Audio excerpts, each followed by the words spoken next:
Welcome to Book Snacks, your chance to hear the first chapter of a children's fiction book read aloud by me, Miss Amy, Youth Services Librarian at the South St. Paul Public Library. All of my Book Snacks picks are available to check out and read or listen to using one of the free digital apps available to you with your library card. For more information about library cards, visit www.ssplibrary.org. Let's get into the book.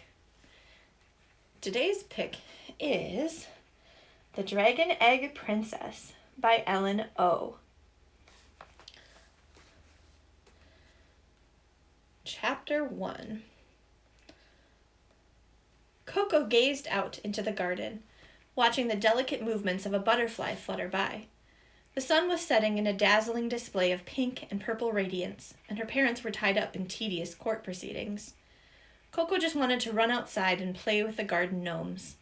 They came alive only at night and would be ripe for 5 stone, their favorite game.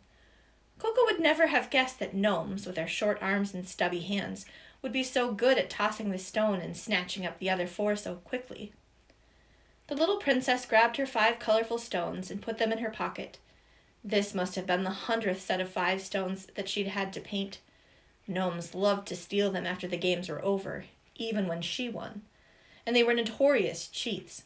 One would yank at her long blue-black locks or pinch her so hard that her golden skin would turn an angry red, while the other would make off with her 5 stones. But still, they were a lot more fun than her lessons.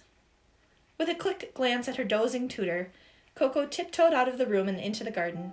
She knew she wasn't supposed to stray from her tutor's side, but history was so boring, and it was so easy to cast a small sleeping spell.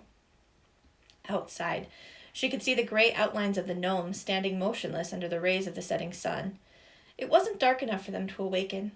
Coco sighed and dropped down onto the fragrant grass. She sat, staring at the hole in the knee of her favorite black pants. With a twirling finger, she chanted a sewing spell that she'd heard the maids use when they were working. No needle, no thread, no needle, no thread, bind together with magic instead. The hole disappeared without any evidence it ever existed. Coco smiled proudly. She was a lot faster than the maids. Something fluttered right by her nose, a vision of sparkling silvery light tinted with flecks of green. Coco blinked and rubbed her eyes. It was the most beautiful butterfly she'd ever seen. The wings looked like they were studded with diamonds and emeralds and laced with silver netting. She ran after it, trying to catch it gently with her hands, but the butterfly fluttered just slightly out of reach. It flew in a slow but rambling course through the garden and out the palace gates. It took her past a pair of sleeping sentries and deep into the forest, where gradually the lights of the palace disappeared in the darkness of the woods. But Coco was unaware of her surroundings as she followed the brightly glowing butterfly away from her home. A sudden, loud snapping sound jolted Coco out of her spell, and she gazed around, uncertain as to her whereabouts. The darkness was oppressive, and the little girl felt fear clench at her chest as she looked all around her. Just then the butterfly flew close and perched carefully on Coco's shoulder as if it could sense her fright. Coco crowed with delight to see how close the beautiful creature was. As she raised her hand to capture it, the butterfly flew gently ahead, and Coco was captivated once again. She followed the butterfly until it stopped in the middle of a clearing and perched on the large knot of a fallen tree covered in moss. The butterfly's beautiful wings fluttered ever so slowly. Coco sat next to the butterfly, staring at its delicate wings. Now she could see that they weren't jewel-studded. Instead, small drops of dew seemed to be caught up all along the outline of its wings, which were shot through with silvery veins like cobwebs. It was still the most beautiful thing Coco had ever seen. She wanted to touch it. She wanted to hold it in her hands. As she reached for the butterfly, something tapped on her leg. Coco looked down and gasped. Hundreds of tiny green creatures surrounded her. For a moment she thought they were plants, but as she looked closer, she saw they had alien faces and small leaf-shaped hands with which they were now poking her gently. Coco sat absolutely still, too scared to scream or move. The little creatures pressed closer, whispering in a strange little language that sounded like the rustling of leaves. "Who are you? What do you want?" Coco asked, trying not to cry. One small creature came closer, a tiny humming sound emanating from it, almost like the purr of a kitten. In its little leaf hand, it held a small orange-colored persimmon. It climbed onto Coco's lap and held out the tiny fruit. With a shaking hand, Coco accepted. "Thank you," she said. Looking down at the fruit, she found it was a perfectly formed persimmon, except that it was no bigger than a grape. The creature purred again. It pantomimed lifting its hand to its small mouth.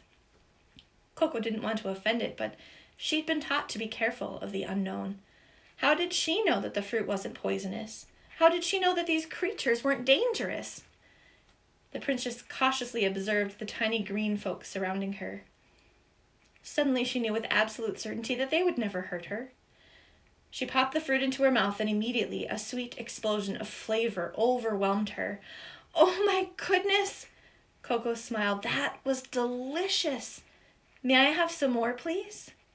Excited, several of the creatures pressed more fruit into her hands, and Coco felt her fear dissipate as she sat and played with her new friends. Before long, she was chatting with them and learning their strange whispering language. She learned that they were called Nemushin, spirits of the Kitahara trees, and that they were so happy she was safely back home with them. "But this is not my home," Coco replied in confusion. "I've never been here before." The Nemushin rushed to tell her a wondrous story about a time long, long ago when dragons soared the skies above them and magical creatures roamed the lands in peace. Hours passed, but Coco knew nothing of time. She never heard the frantic cries of her parents as they searched for her. She didn't hear the baying of the search dogs that circled the perimeter but could never quite find her. Secure in the company of her new friends, the princess followed the Nemushin into the hollow of an ancient tree and disappeared.